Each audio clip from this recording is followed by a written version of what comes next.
You don't know what ghetto style means right now. Welcome in. This is one brother talking, and three brothers talking, where it's just me because I'm driving around, and hopefully the camera doesn't fall on the audio and everything doesn't just fall as I'm driving. That would be a bummer. But this is David, and I'm driving, and just wanted to bring up something that I feel like I've seen the last few days. If you didn't know, there's a presidential election going on right now. I'm recording this on Saturday. Normally it's over by now, but it's still going. And probably no signs of stopping. I don't know. Anytime soon. Which isn't the first time, obviously. I'm not that old, but I do know that 2000 happened, and that took over a month. So, in some ways, we've been there before. Anyway, I want to talk about what I think is going on, what I see going on from my friends who voted for like Joe Biden, or who really dislike Trump. Yes, I have those friends. And right now they are just fretting over, the word of the day is fret. They're fretting over everything that Donald Trump says, how damaging it is, how horrible it is. That's so in place. And then my friends that voted for Trump, or maybe they voted for third party, they don't really like Biden. They're kind of afraid of maybe what a Biden presidency will look like. I see them fretting too. I see them fretting over, well, is there fishiness going on in the election? How come this isn't as transparent as I'd like it to be? Anything, right? We're like a nation of worriers right now. And that's kind of what I want to talk about. So fretting is one of my favorite words because it's a much stronger word than the word worry to me. I heard it explained one time about fretting. Fretting is not just worrying. Fretting is like clenching your teeth. It's like something is agonizing you so much that you are gritting your teeth and obsessing over it, right? Like you're white knuckling it. You are grabbing onto it. You're not just thinking about it. You're like obsessing about it. You're fretting over it. It's also a word that the Bible uses a lot, and it also tells us to not do this a lot.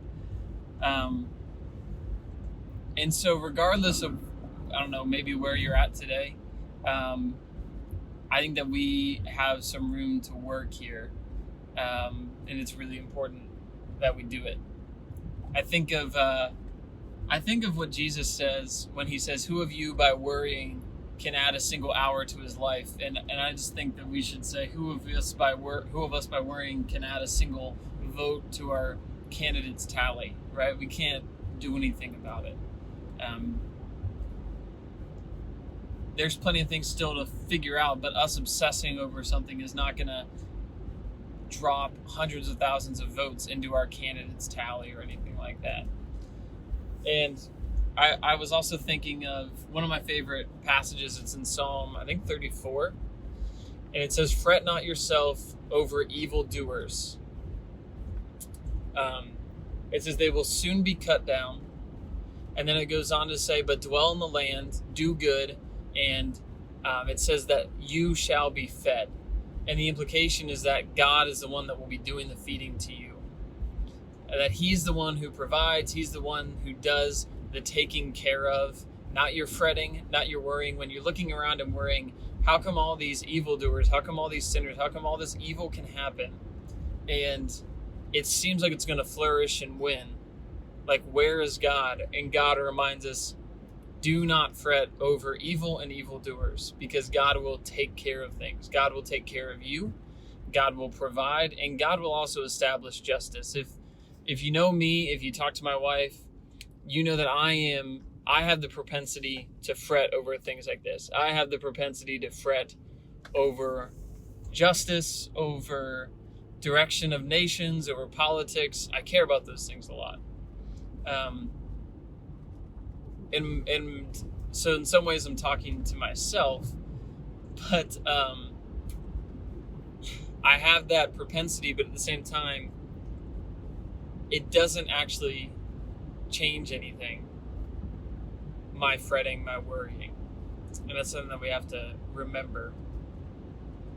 Especially because I have to trust that God is the one who in the end is going to see justice through. He's the one who's going to see justice through.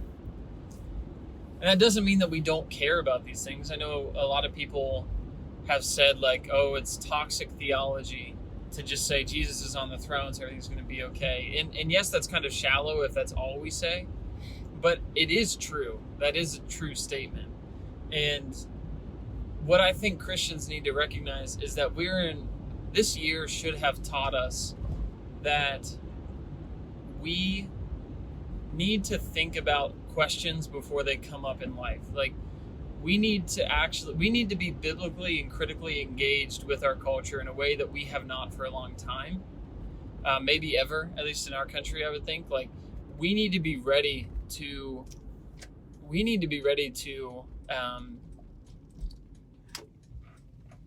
be critically engaged with things when they happen. And I don't think we were. I mean, we need to have questions for things like, hey, what do we do when we think the government maybe oversteps its bounds or tells the church not to meet? We need to have answers to the question of like, when is that and when is that not okay? We need to have answers to the questions of what do we think a fair election looks like? What do we think a transparent election looks like? We need to think about the question of if God was like, God does care about this, so how would God want us to hold elections, to vote, to have the counting process?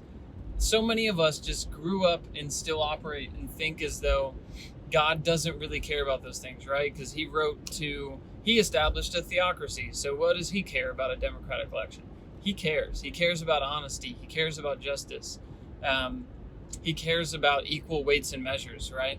It says that the Lord abhors unbalanced scales.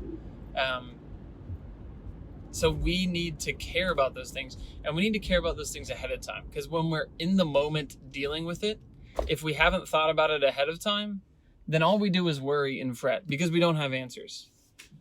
But if we've thought about things ahead of time, we can actually have answers. We can not worry. We can not fret whenever we're in the situation like we're in now. So we're not going to ignore things, but what it means is we need to do the work of reading, studying, thinking ahead of time. We need to think about what questions will come at us because life is full of questions. And we need to do the work of asking, what does God think about this ahead of time, not just as a reaction to everything else. And that's where I think maybe we've missed the boat in maybe even whole past generations. But anyway, a few important things. I think that our fretting tells us where our idols might be. Where we're tempted to fret is probably where we're drawing security from. And that's something we need to consider. Why am I so upset by something? Why am I so worried about something? Maybe it's because there's an idol there. Maybe it's because I'm drawing security from somewhere that I shouldn't be. That's one thing. Another thing is you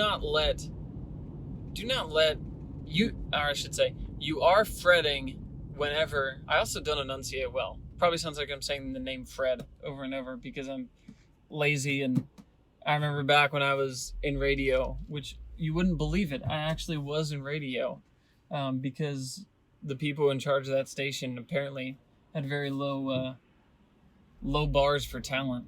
But I don't enunciate well, so sorry about that. Fretting, you're fretting whenever it turns you into a miserable person. If you are turning into a miserable person over all this stuff, you're fretting, and God would say you're sinning. That's just the we don't like to call worry sin today. I understand that. We need to be compassionate when we deal with people who are anxious, but at the exact same time, it is a sin to worry. It is a sin to fret. And if it's turning us into a miserable person, we're probably crossing over into that fret territory. We need to stop. We need to repent. We need to believe the good news that Jesus' kingdom is reigning no matter what election's going on. And secondly, if if we are somehow becoming hostile to fellow Christians, especially fellow Christians who might disagree with us about some of the things going on right now, if we're becoming increasingly hostile to them, then we are probably fretting and worrying over everything going on right now. And that worrying and fretting is turning us into a hostile person. And we can no longer see our unity with that person. We just see them as a threat to what's going on. But honestly, I just think that we need to be planted firmly where we are in these days. Like, we need to focus on, like the verse says, do good where you are. Do good where God has you, the circle of influence that he's given you. Do good exactly where you are and trust that God will feed his sheep. He will take care of his sheep. He'll still be the shepherd, and we will be the sheep of his pasture. That's what we need to do. Do good where you are. And keep one eye on the news, right? We need to pay attention. We need to be critically engaged. Keep one eye on the news, but keep two eyes on God. 2 eyes on God at all times. The one eye on the news is negligible. The 2 eyes on God, that's non-negotiable. That has to be done. And I just think if you're ever tempted to worry in the next few days, think about not only that Psalm 34, but I mean Psalm 2. It says that the rulers of the nations try to cast off the yoke of God. They laugh at God. They say, we'll direct our own path. And then it just says, he who sits in the heavens laughs. He who sits in the heavens holds them in derision. He laughs at them, holds them in contempt, and says, okay, yeah, you think you're in charge. That's funny. And that's the reality. So don't fret. Don't sin. Trust in God. Trust that he is in charge of justice. And we don't even know exactly what justice is yet. That's the point of the election. And that'll be the point, hopefully, the point of verifying ballots, verifying votes, all that stuff. But we don't know yet. We are figuring it out still. And our fretting and worrying about it, our being engaged in it is a good thing. Our looking at it with a biblical lens is a good thing. But our fretting about it is a very, very bad thing for us individually, because it does no good except maybe give us heart attacks. But it also does no good for the church. So let's do that. This has probably been the shakiest camera that any camera has ever been. I don't even know how the sound's going to be. So I guess we'll see. Depending on what road I was driving on, it probably sounded better or worse for a time. But yeah, I'm trying to think of a recommendation as I drive. I'm truly multitasking. And I think I would say today, read those Psalms, look at the trees, if there's still leaves on the tree where you are, which for us, there still is, most trees, and just remember the fact that God's in control. And remember the fact of, like, where can I do good today and trust on him? Where can I be somebody that's not worried or fret? Where can I show the world a different kind of Christian today that truly has a joy and security in Christ? And musically, if you've never heard the band Artifex Pereo, which is a really weird name, Artifexpereo, I think, really good music. So you can look them up. But yeah, thanks for listening or watching. I don't even know if this will end up going on video, but if it does, thanks for watching it. And we will come out with more. Life's really busy for the podcast right now, all three of us. So there will be more book club for Jeremy and I coming up soon, and hopefully some more podcasts with all three of us coming up very soon. So if you've got topics you want us to talk about, please let us know. We want to talk about things that people want to listen about. And yeah, we'll see you guys next time.